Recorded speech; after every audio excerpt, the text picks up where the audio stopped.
The Innovation Fund competition is one of the major funding opportunities available to SEAMO physicians. And it actually began in 2008 and has been running annually since that time. It represents a collaboration between the Ministry of Health and the Ontario Medical Association. And a competition is held at each of the academic health sciences centers in Ontario. The main objective of this fund is to transform healthcare delivery in Ontario.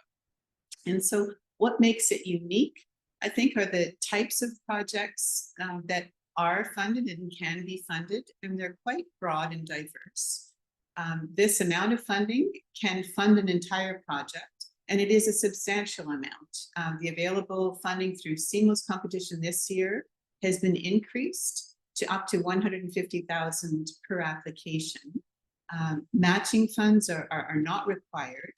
And the idea is that this funding will allow individuals to complete a short-term 1 or 2 year project to support innovative initiatives.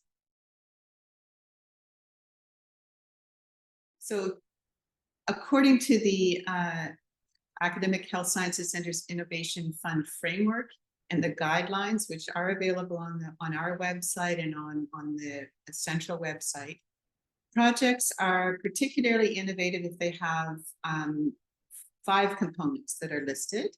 First of all, to have a definite potential to impact healthcare delivery. Secondly, they need to be implementable and have realistic goals. Third, to have clear and measurable metrics for success. Fourth, should be to offer opportunities to translate new knowledge into practice. And then finally, number 5 is that ideally the project would be transferable to other institutions or regions of the province. And just to elaborate a little bit further, the focus is obviously typically within a specific disease or diagnosis, asthma, for example, or breast cancer. The methodology, though, can be quite diverse. It can range from a classic experiment to an observational cohort or cross-sectional study. There can be a feasibility component, engaging stakeholders, or to look at health economics.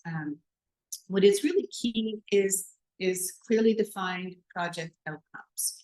And I encourage applicants to review the long list of categories. In fact, I think it's over 3 pages in the application that will help you understand, I think, the intent of the funding and aspects that the adjudication committee will be reviewing. And there are many, many possibilities, but just some examples include outcomes that address change in healthcare worker behavior, a change in patient care, creation of a guideline, enhancing access to care, improving continuity of care, or safety. But there are many, many more as well. So if I could just summarize in what I think makes an application successful, I have had the opportunity to both receive funds and serve on the committees over the years. I think the key is to convince the reader that your initiative is innovative and come back to those 5 points: that it will impact healthcare delivery, be implementable, have clearly defined metrics, be ideally transferable to other regions, and translate new knowledge.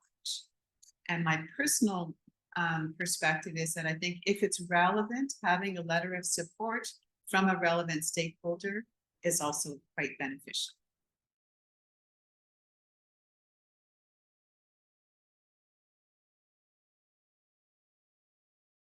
So the adjudication process for the Innovation Fund is somewhat similar to CIHR in that we have 2 scientific officers, 1 chair, and then multiple different reviewers from multiple different specialties within SEAMO.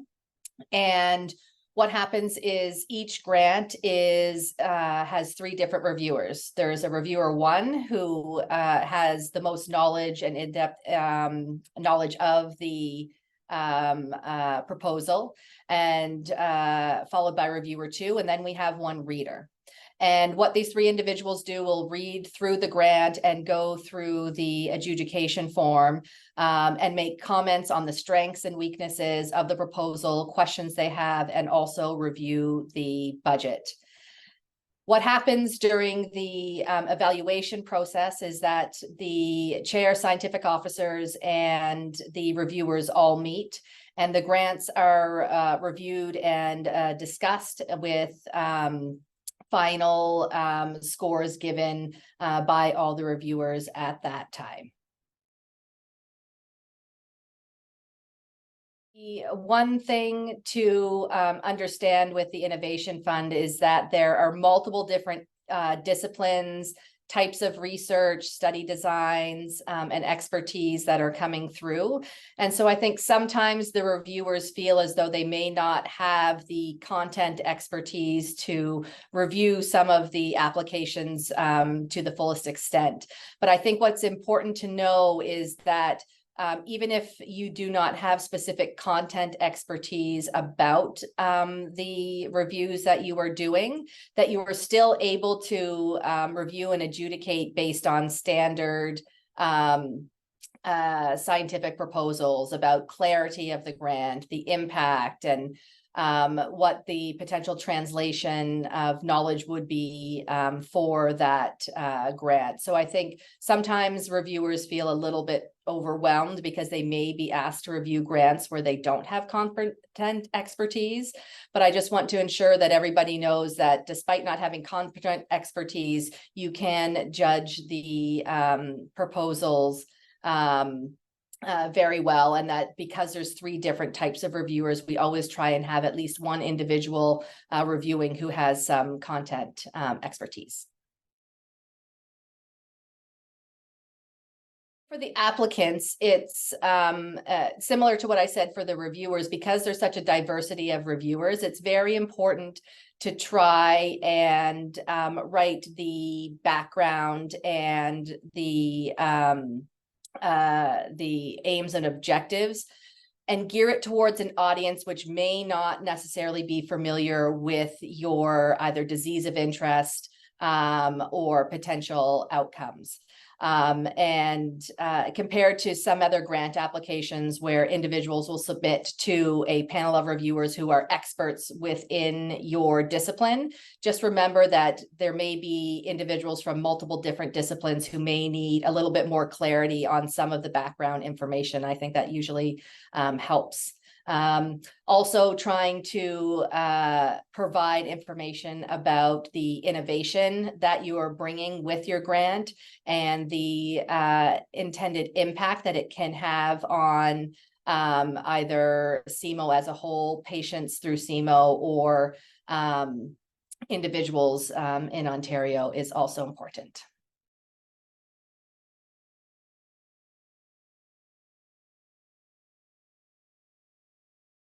I guess for me, innovation is really it's sort of creativity in action.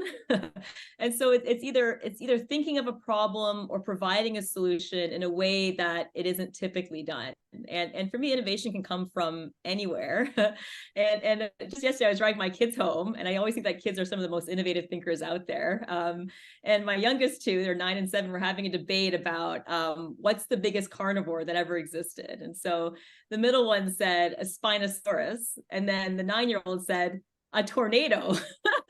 Because tornadoes can, sweep up cows and people. And so, he was wrong, because the car has to be a plant or an animal. But I thought, it's a very innovative way of thinking about a problem that I would have never. And so that to me is innovation. It's creatively providing solutions that ideally have some value add.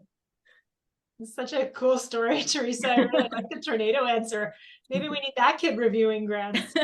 I also was reflecting on this and thinking about what innovation means to me. And I was thinking about the idea of change.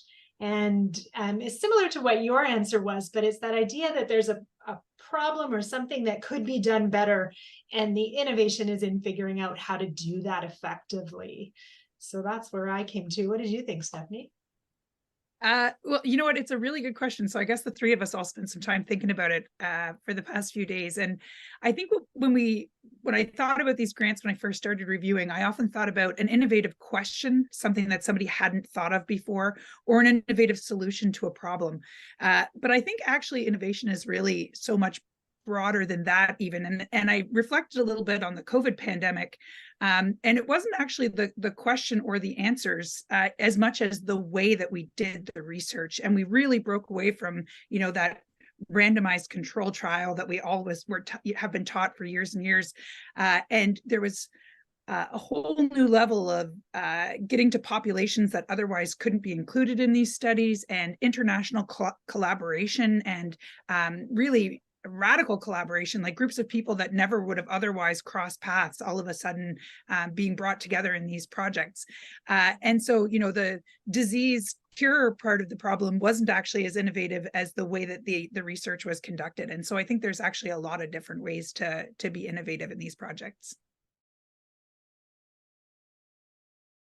I guess I'll talk a little bit about my own projects and kind of how I go about them. Because I do like doing very multidisciplinary approaches. I like to think of problems in ways that others haven't before, simply because if I'm doing the same thing as a very, very smart person has before me, then there's no reason why I'll succeed to any greater degree than someone else. And so I like to think of it, how do I think of this differently? And so I was lucky enough, my lab is actually run jointly with my husband, James Purzner, and we both got an innovation grant for very different things. And so mine had more to do with the clinical realm. I noticed that patients in Southeastern Ontario had outcomes and standards of care that were a bit slower and not as good as we wanted them to be compared to the rest of the province. And this was particularly true if you didn't live in Kingston. So if you lived remotely, you were having a hard time accessing care. And so I thought, how do I solve this problem? And I actually approached it from a pretty different perspective. So I started a company back in my graduate school days that ended up being, it's fairly successful now, but I learned a lot about entrepreneurship and working in small groups and solving problems that people appreciate the solution to. And so I sort of started this problem in a very similar way, more like how you would start almost like a small company. I started with the end user, so the patients themselves. And, what were the struggles that they faced? I saw the data. I knew that some things were delayed. I knew they had some outcomes that weren't ideal. But talking to the patients themselves, especially ones from vulnerable populations, you start to realize that their concerns with their care didn't necessarily align with yours. Things like early involvement of palliative care, education, transparency, things like this, communication, were actually at least as important to them as how quickly they got to the next step in care. So we started with, the users, and then we went to everyone who was involved in their care. So the collaborators, I spoke to each person that they would interact with, from allied health to the medical staff, the surgeon, the radiation medical oncologist. And I thought, what are the problems that you see and what are the solutions that you could provide? And what we're doing now is we're forming a group, almost like a little board of directors with working groups where we're all organized, but very efficient in creating true solutions that create progress. And, if there's one thing that I learned in the entrepreneurial world is that they are highly efficient, because if you're not doing things that people really need, you're not going to survive. And so bringing a little bit of that to this problem, a universal healthcare academic system, it's been pretty interesting to see how that works. The problem with what I was trying to do is that there is absolutely no funding for things like that, right? It's almost too innovative, and it's a very specific population I'm trying to help, and that's why the SEAMO Innovation Grant to me was actually it's the reason we're doing it at all, because it fit very nicely into what they were trying to achieve as well. And so for me, this grant was it was the reason that this project is happening at all. But it fit very nicely with what the funding agency was trying to achieve as well. So that's kind of, I'll stop there, but that's how, how I saw, a traditional problem maybe through a slightly different lens than usual. Well, again, I'm going to say, Teresa, what a perfect example. I hadn't thought about it from that angle before, but your story really reminded me of what I'm looking for when I am reviewing innovation grants. There's got to be an element to it that sparks interest and curiosity, something that can't be answered in the traditional way. And your example was a great one. I'm thinking of some other ones that I've seen where there's been a vulnerable population, or maybe neglected is a better word than vulnerable. Sometimes they're vulnerable, but not always. A delivery of care model change that would make a big difference for patients. Or this kind of research question that's just a little bit different than what the traditional funding bodies would consider funding. We obviously want it to be achievable. You have to have a question and a methodology that is going to get you an answer to that question. But, you know, this is one competition where you can really think outside the box in terms of how you get that question answered. Yeah, those are both great answers. And I just want to say, Teresa, I would be challenged to find anybody who's smarter than you to do a study in a different way. So don't sell yourself short on that one. I have been adjudicating the Innovation Fund awards for a few years, and the ones that have really stood out to me are the ones that either totally shift a paradigm in the way that we think about something, not unlike Teresa's project, or attempt to tackle something that their field hasn't really done before. And I was lucky enough to actually get an Innovation Fund grant last year as well. And my study is about preventing atrial fibrillation and critical illness. And critical care is not a field that does a lot of prevention work. We sort of deal with the problems we've got when we get them. But again, just reflecting on the COVID pandemic, you know, we did all these great studies and found dexamethasone and IL-6 receptor antagonists and all these treatments. But the thing that actually worked the best was the COVID vaccine. That saved the most people. And so I actually think that prevention in critical care is kind of a novel concept. And can we prevent people from getting renal failure? Can we prevent people from getting more inflamed? Can we prevent people from getting atrial fibrillation and then having to chase our tails and treat it?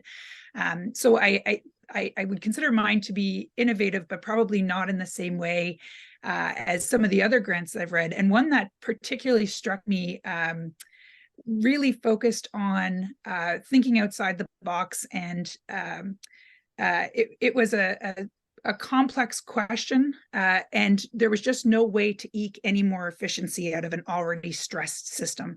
And so this grant really looked at how we could engage other stakeholders, people in the community, people outside of our healthcare system to try to address a really important problem. And it was also fortunate enough to get funded this year. And I can't wait to see the results of the study, because I think it's going to be so important. And then we can take those principles and apply them to so many other concepts. So interestingly, the clinical project was not one that my background is in at all. My background's basic science and translational science. And so it really was just because I saw this unmet need and it needed a solution. There was no one else stepping up, so I did. But when it came to our actual work, we're looking at early brain development as a means of modeling pediatric brain cancer. So what's kind of cool is that in adult brain cancer, you get these tumors for all these different reasons, all these different mutations. But in pediatric brain cancer, you have a part of the brain that grows as it should normally during development, but then instead of stopping when it should, it just keeps growing, and you ultimately get a brain tumor. And so it's a much cleaner pathophysiology than a lot of other cancers, which to me makes it more, you can tackle it. And so the grant that Jamie is working on is really looking at how we reactivate the normal systems that happen in development that drive that switch from growth to now differentiation into normal neurons, how we can reprogram those back into cancer cells and get these malignant cancer cells to now differentiate into normal neurons. And the reason why this is really cool is because to differentiate, you don't need all the normal cell death pathways. And if you look at cancers that are resistant to normal standard of care, they're resistant because they have mutations in cell death pathways. And so the normal therapies that drive cell death don't work. And so in medulloblastoma in particular, you have a p53 mutation, you have 100% mortality. So this is a therapy that would work because you don't need those pathways. The other thing is that once the cell has differentiated, it can't go back to proliferating again. And so you don't have these quiescent populations that can regrow once you stop the drug therapy. And so that's kind of what we have some early indication that we can do this. And so Now we're trying to do it at a much more therapeutically effective level. And so that's kind of what the lab is working on. And that's sort of usually my bread and butter.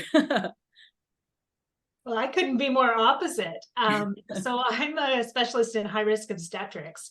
And I promise you that doing any type of intervention work in pregnant people is one of the most challenging research situations you're going to encounter. So one of the novel things we've been working on is a new study design.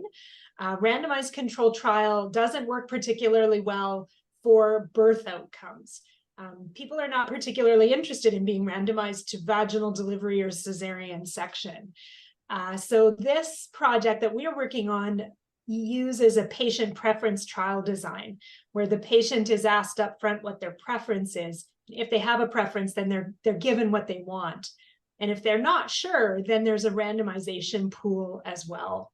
There's all kinds of advantages and disadvantages to this method. The purists say, well, basically you're doing a fancy cohort study, but there are some analytic techniques that you can use to better represent the data and to give some answers to questions that I really don't think you otherwise are going to be able to.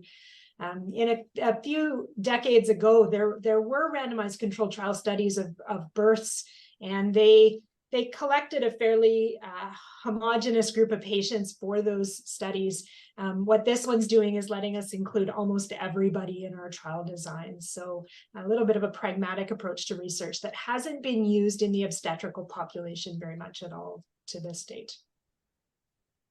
That's really That's cool. It is.